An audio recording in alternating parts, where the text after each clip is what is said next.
In this video, we're going to be learning how to cut this halter neck dress, and it's so simple to make. So if this is what you're interested in, please stay tuned and don't forget to click that subscribe button. So I'll be marking this on my pattern paper first. I'll be marking the neck width of 3 inches and the neck depth of 1 inch for the front, and for the 1 inch for the back, and for the front I'll be marking about 5 inches for the front, but at this paper now I'll be marking 2.5. Okay, but when I get to my fabric I'll use as much as 5 inches so that it can also sit well and I will not struggle with with the turtleneck. So this is it.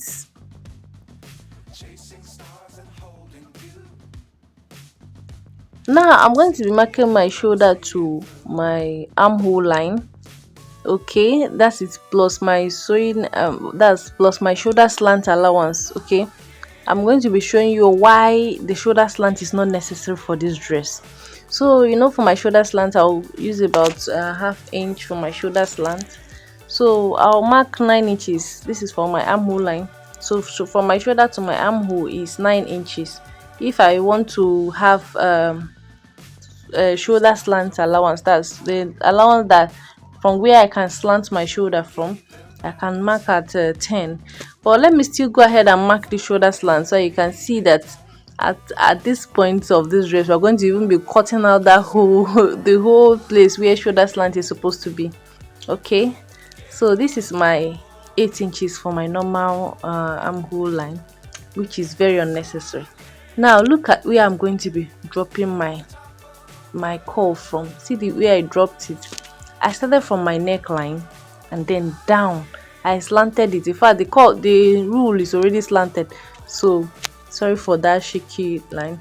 So I just did this from that my neckline. It's not the way, I just made it to meet my armhole line. Okay, I just slanted it from there, and this is very simple. All you have to do is just to mark your necklines and then your shoulder to your armhole, and then curl from there. So I went ahead and marked my bust measurement. So from this 10 inches now I just slanted, maybe you may not be seeing the slant very well, but I slanted my rule. Nevertheless, I will still slant more on my fabric when I'm cutting it on my actual fabric. Okay, so this is the pattern that we're going to be using to draft this dress, and it's so simple. You can see how simple it is, no much math. Okay, so on this part I just used my curve. This is totally optional if you want your dress to have a curvy bounce.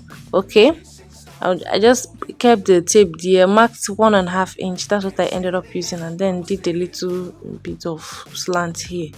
This is totally optional. You can still go ahead with whatever you have without this slant. I will still make it much more pronounced when I'm cutting my fabric. Okay, so I'm just cutting out, and this is it. So I'll just tag these lines. I cut out my back neck alone.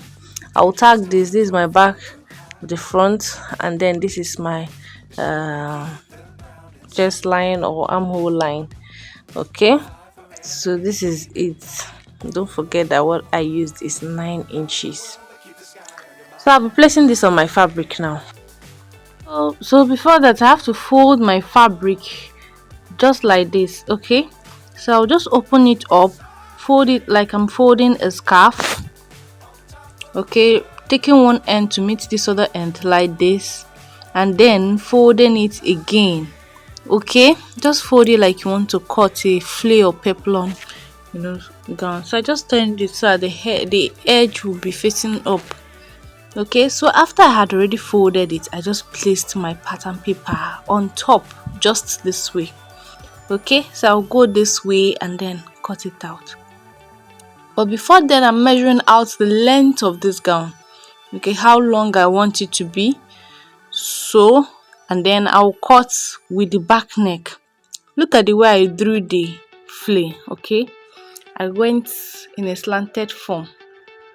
So this is how it looks. and I'm just trying to curve the lower part. I'll just move it up a bit so you can see how it is. Okay, so cutting this part now, I'm cutting out the neck, and then I'll go ahead and cut the armhole just down.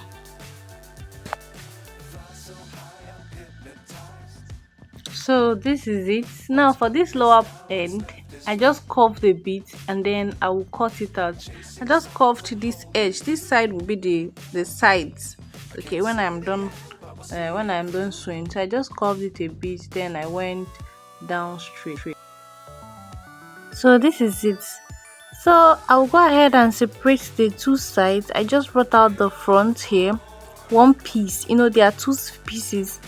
So I brought out one piece and then I deepened the neck area, and then I cut it out. I deepened it with about 5 inches, just like I told you.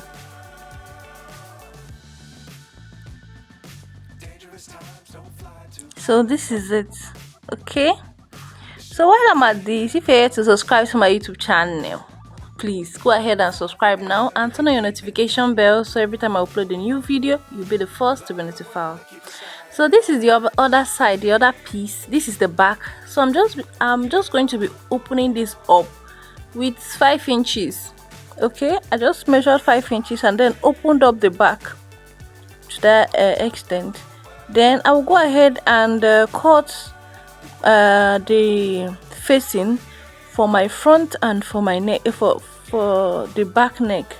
Okay, so look at the way I'm folding it. I'm still folding it like I want to cut a 360 peplum. Okay, I already have a video on how to cut 360 peplum. Please, if you have not seen it, please go ahead and check for the videos on this channel. Thank you. So I just went down by 3 inches, then I kept my tape in a curved manner so that I can ensure that I will have nothing less than 20. Okay, this is 5 times 4 because I have 5 inches. 5 times 4 pieces is going to give me 20 inches. So I just marked at that point. So after measuring this, I'll just go ahead and measure the length. Okay, the length of this facing. So I went with 2 inches for it. I marked 2 inches. At the end of the day, I still marked 4 inches because I wanted to fold it into 2. So I just did this. I marked 4 inches and then I cut it out. But that 4 inches is just 2 inches. So instead of me to be cutting it small or one, I just cut 4 inches and then I divided that 4 inches into 2. So you understand? Okay, so I just marked 4 inches. That's what I'm marking now. So one of these 2 inches will be for the front and the other ending will be for the back. Okay, so I'll just divide this into 2 because this is how it will be. Okay, so I cut a bias, something like a bias that looks like a bias. This will be for the sleeves. Okay, around the armhole areas, I'll be using it to turn each of them. So I will just sew this like this way, front to front. I will ensure that I start from the beginning, sew it front to front up till the end. Then I will turn it around. Okay, before I turn it, I will notch it this way. Then I will now turn it this way and then sew it. Just simple, normal facing procedure. So this is how it looks. Okay, all the sides of the sleeve, both for the front and for the back, they look all the same. Now for the back, I will also turn this over with the same bias turning, and then for the front, I will now attach the front neck. Look at the way it is. I used a hemming gum to hold it still. Then I will sew it just this way round. and it comes out so beautifully. So this is how it looks after I've already sewn or attached the facing. Then I will also do the same thing. This is for the halter neck. I don't know why I keep calling it facing. Okay, for the halter neck. Now for the back, I will, after doing this for the front, I placed the back on top of the front so that I can turn the neck, the sleeves area to join them, and then I'll just go ahead and then join the sides. And this is all for this gown. It's so simple to make. You can see how simple it is. So thank you for staying tuned up to this extent, and if you're yet to subscribe to my YouTube channel, please subscribe so you can see more videos from Lex V Designs. Welcome to Lex V Designs.